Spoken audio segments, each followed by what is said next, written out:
It is part 3 of our series From Dateless to Dazzling, and earlier in the week we shared a statistic with you indicating that over 40% of the Utah adult population is single at any given time. Right, so how do you or someone you love find success in the dating game? Well, it's all about learning the right technique and then just keeping your head in the game. I gotta get my head in the game. You gotta get your head in the game. I gotta get my head in the game. Get your head in the game. That's the sage advice of Troy Bolton and the gang from High School Musical.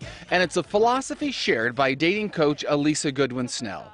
A lot of what I talk about is getting your head in the game. I mean, it really is important that we get your head in the game in a way where you're not just going to burn out and run out of the game. And after 12 weeks in the dating coach program, nobody has run. In fact, all 5 participants have found increased confidence incorporating gameplay strategy number 10.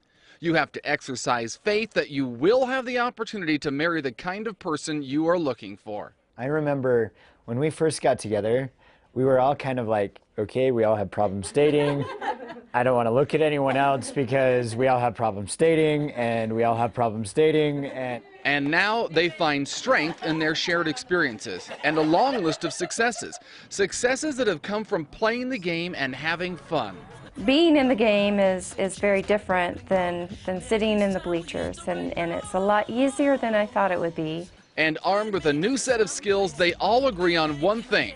To paraphrase the words of Troy Bolton, stay in the game! I gotta get my head in the game. You gotta get your head in the game. I gotta get my head in the game. You gotta get your Okay, so yesterday Brooke sat down with the women, and today we've asked the men to join us. Christopher and Mark are here, and of course dating coach Elisa Goodwin-Snell. I love the idea of having fun while you're in the game, right? That's step 1. Okay, but yesterday, I don't know if you guys were watching, Darren kind of threw out an interesting question at the end of the show after the ladies had their chance in the hot seat. He said that he posed the question, who do you think the pressure is on the most when you're dating?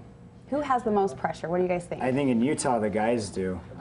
You know, I'm 26 years old, not married, and a lot of people view that as what's wrong with you. You're not married yet. You should be married. You should be on that road. And I think there's a lot of pressure to the guys. And I think I've found it nice because Elisa has said, you know, when you're dating someone, don't even think about marriage for the first 6 months because you're learning things and you're trying to figure each other out and you're trying to communicate. So I think the guys have a lot of pressure, but it's important to take it easy. So it takes the pressure off when you consider that, gosh, I don't have to think of the long term for a while. What do you think, Mark? Well, I think that for us, we're the ones that are pursuing. We're the ones that have to get out there and, you know, go after the girls, and, you know, it puts a lot of pressure on us to, you know, act our part, so. There's a lot of pressure on men in this community, I think, in terms of feeling like they're getting a lot of lectures that they're failing, they're not doing right. But women feel a lot of lectures about they need to settle, you know, that they're expecting too much, they're never going to get married if they don't change what they're expecting, and I don't agree with any of that. My philosophy is have faith and trust in the men. They will do their job. As a coach, as a woman, I'm not going to tell a man how to be a man. I'm just going to have faith and trust in him that he will know how to work that out, but I'm going to tell him what it feels like to me when I see strength and confidence in him, what it feels like to me when he's playing a role that makes me feel safe and secure. I'm going to give him feedback about how that resonates with me and why that matters to me. It probably helps to understand the pressures on both sides, to kind of trade roles for a second. Exactly, and I never tell people to settle. You know, you can and will have the opportunity to marry the kind of person you say you want to marry. You got to change your technique, you got to learn how to do it a little better, but you never settle. And I think that's one of the important things I've learned from Elisa is one of the first goals I had was to make a top 10 list. So I think it's important to know what you want. You made a top 10 list? Yes. Wait, what's a top 10 list? Are there these people on the top 10 list, or qualities? Okay. Number 1, Matthew McConaughey.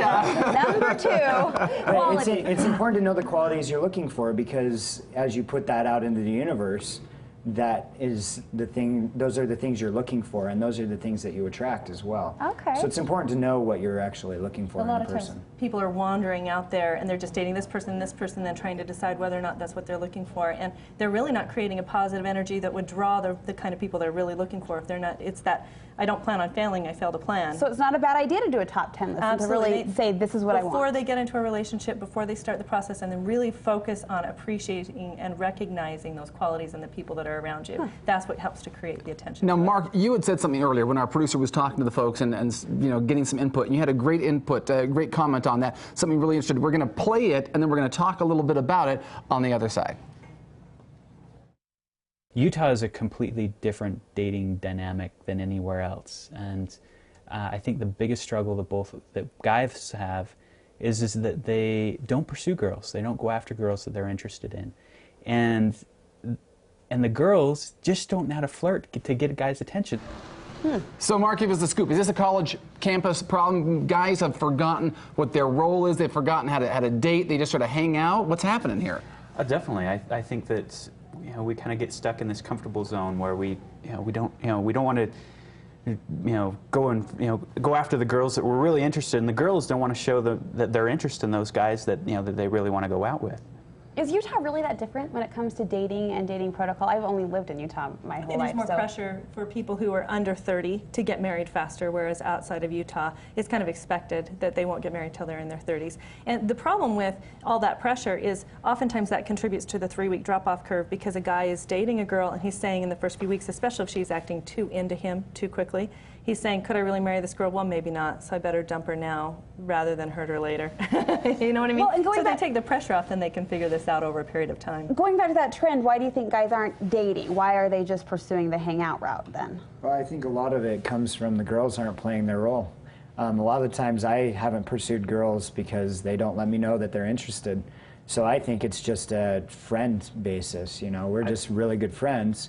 And it's never going to go anywhere from that, where on the other side, she's really interested and wants to go somewhere, but there's no sign to me. Oh, sure. Mark's nodding his head frantically there. No, I've never had any girls really get interested in me and show that they really want to go out with me. Since you've been in the program. Oh, definitely. You have definitely. since you've been in the program. The challenge here is I hear this from so many clients that after he's engaged to somebody else, she finds out from a friend of his that he was really into her, but he didn't know if she just saw him as a friend. This is a very common problem. And so it becomes a vicious cycle. He doesn't pursue, so she doesn't flirt as much. She doesn't flirt as much, so he doesn't pursue. And so I'm trying to counteract that through these two avenues. Okay, and that leads into your first tip, not assuming the roles. Both men and women need to assume their right roles. Yes. And there's a way to do it. And it is uncomfortable, but that's where in the dating coach program I systematically walk them through it. The first month is all about getting their head in the game so that they can feel more confident when they do get in the game. And then the tips and techniques are not so bad once you've changed the way you think about the whole process. And we saw the girls, talking about flirting. They're much more comfortable. 2 months ago, it was terrifying. You could tell they were very at ease with those techniques. You can tell in the group as well, and that's part of what I was saying earlier is, the first week we got together, it was all, bashful and not wanting to talk, but now when we get together, we're talking about getting together outside of the dating coach program. So you guys have noticed a difference, yeah, and too. we've noticed a difference in each other. And that feeds into your next tip, a lack of confidence. You've really got to build up that confidence. Confidence matters. It doesn't matter if you're male or female, confidence matters, and it's partly about your posture, it's partly about the way you think, it's not about what you feel. Confidence changes all the time in terms of what we're feeling internally, but that doesn't mean I can't square my shoulders and look you in the eyes and touch you on the arm and say something complimentary. I can fake it till I make it, and confidence absolutely matters if you want to be successful. Christopher and Mark were also talking about not getting that feedback, which is also a mistake a lot of times, where women don't give the feedback, or men don't give the feedback, the lack of the feedback they're getting, right? And that's a lot of the reason why a date doesn't go past the 3rd or 4th week, because something isn't happening here. He doesn't know if you're interested. You're still playing it cool and casual, and you need to know how to give that feedback so they'll keep pursuing you. Another common dating mistake, I like this one, acting out of fear instead of faith. You always have two options when you're single, fear or faith. And faith will lead you to a higher road. Fear will just help to create the thing you're afraid of over and over and over again. And that's part of building your confidence, is choosing to have faith and believe in something better and more. And you say always saying yes is a mistake. I would imagine that you'd want to say yes to everything, wouldn't you? You're a too nice guy. Mark and Christopher are laughing at that one there, Women are turned off by the too nice guy. And the simple equation that works is if you say yes to a woman 80% of the time and no to a woman 20%, 10% of the time, when it's about your feelings, your rights, your needs, she'll respect you, she'll be more interested in you, there'll be more chemistry for her. And same thing for men. But you can't say yes all the time and maintain their interest. All right, good tips, you guys. Thanks for dishing. Thanks for sharing. From Dateless to Dazzling, we've done it for the past 3 days. We watched our participants make the transition, and it's been a really fun process. And there's a happy ending. I was 28 before I got married too, okay, you guys? So there... If it happened for you. What does that mean there? I'm so sorry. I did not mean it that way. By the way, if the subject has got your attention, Elisa has a great all-day workshop coming up on October 18th. If you know someone who's 28 and single, there might be hope for them as well. It's at the downtown Salt Lake Library. She's offering a 50% off to Studio 5 viewers. More information is available on our website, studio5.ksl.com, and the promo code Studio 5 on your website, right? That's right. Thanks, you guys. We'll be right back with more on Studio 5 after this.